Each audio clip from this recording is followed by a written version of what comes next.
Well, this is the wonderfully brilliant Neil deGrasse Tyson, and we're talking about death and existential angst. Help me. And we're here at the beautiful Langham Hotel. Langham Hotel in Yes. Pasadena, Yes, California. We were just arguing about death, fighting each other. Yes, And yes. we have different views of death. He fears it, and Yeah. yes, we are born fearing death Yeah. because we fear death Yeah. because we're born only knowing life. Right. Okay, and so there's no context in which to assess when it will happen, what it'll be like after it happens. However, there's some idea. For example, Yeah. why should death be anything different? Why should your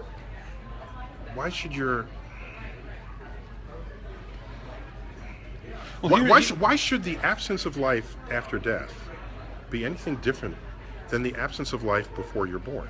Well, I agree with that. I don't Okay. necessarily think that death is something that hurts, but I think that as creatures of mind and meaning that we are, 'cause I'm not a Buddhist, I have deep attachments to art and to love and to the people around me and to the spaces in which we dwell. And the idea that, you're a breathing piece of defecating meat destined to die and ultimately no more significant than a lizard or a potato is not especially uplifting. These are the words of Ernest Becker in his book, The Denial of Death. Okay, so what wait, do we do? that's it. Okay. How does science help us deal with the angst of being temporary beings who nonetheless can write poetry and love? So I would assert that the poetry Yeah. and the love and the art and the creativity are what give meaning to the life that we will know only once. And were we to live forever, what motivation would there ever be to write a poem? Fair enough. Fair enough. It's probably my angst that makes me want to make videos to begin with. I can tell you my knowledge that I will die Yeah. gives focus Wow. and meaning to Wow. every day that I am alive. But whatever happened to do not go gently into do not go quietly to that good night, rage against the dying of the light? I mean, don't you think that eventually we need to The way a Manhattan Project against the mortality? way to rage against the dying light Yeah. is to be as alive as possible Uh-huh. while you are. So that it's not about the last moment where you are fighting your way into the casket because you were fighting your way every day you were alive. Well, yeah. This is what grants meaning. It's what gives value.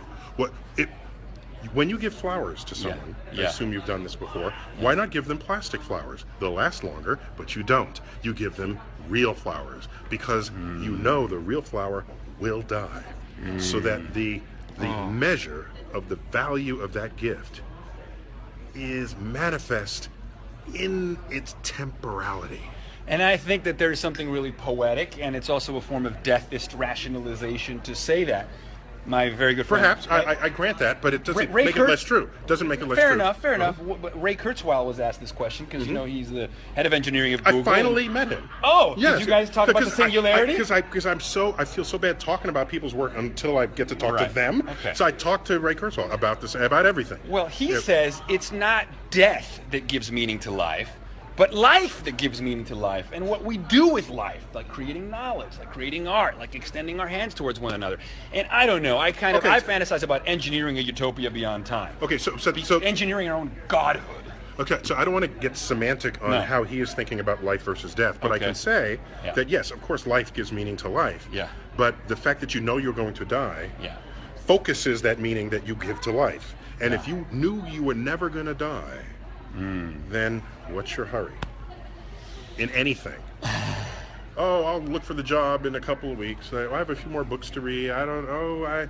By the way, if you knew you would live forever, you might never cross the street because Because you'd be so afraid of injury. you'll be so afraid of dying Yeah. prematurely when you could have lived another billion years. That would change the dynamics of Cool, man. of how we make decisions.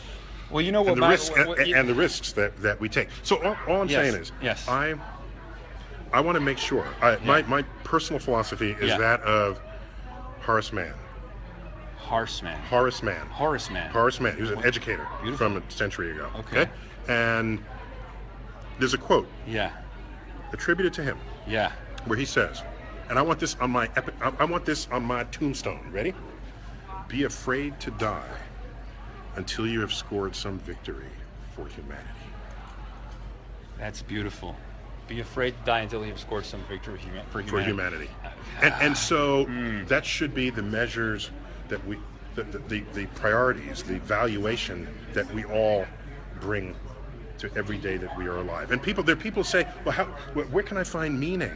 As though meaning is under some rock or some, in a pocket somewhere. No. Meaning, you create meaning. Yeah, you create it and I've said with this, beauty and symmetry and patterns and art. And I agree, but symmetry. I just don't know. Are you a symmetry file? Are you a symmetry file? I like. You like symmetry? I like You said aesthetic you said symmetry. Yeah, elegance. I like beautiful, elegant things. Do you know the most beautiful things? Yeah. This could be debated, but or a slight imperfection, No, and I agree slightly with that. asymmetric. And you say, I don't disagree that's with that. odd. Why is that? That's odd. That's odd. Those are beautiful. Yeah, that's true. Yeah. The little chipped tooth The little makes her that much more charming. Dude. You know what I love about you, man? What's that? We gotta talk. We gotta hang out more. I know. We gotta hang out Thanks for more. coming on Star Talk. Oh, thanks. Yeah, That was that's real. good. You guys got to check out that episode. It's airing on Nat Geo right now. Yeah. So it's you can catch it online actually. Yeah. So listen. There was a quote from there, and it happened fast, and I missed it. Yeah. You said that you or your followers or people or the whole demographic is, what was it? You are drunk on curiosity. There's some what's the drunk word? on awe. Drunk on awe. Yeah. So I love that. But because there's been all this science about awe. There's like I think Stanford University or something. I like it. Awe is an experience of such perceptual enhancement, such perceptual expansion, that you have to reconfigure your mental maps of the world to assimilate the experience. Just otherwise, it can't even fit inside you. New maps for new reality. A new dimensional space. Like the Hubble Space Telescope deep field photographs. And what they found is that these experiences of awe, these sort of earth-shattering, psychedelic, orbital position, overview effect-inducing experiences. Yes, the cosmic perspective. Right. Leave you with residual, lasting feelings of increased well-being, compassion, and creativity. In other words, you blow your own mind, you experience, the ineffable, and then afterwards you're a kinder human being. So thank you for helping spread awe into the world, bro. Drunk with awe. Drunk with awe with Jason O'Neill. All right. Cheers.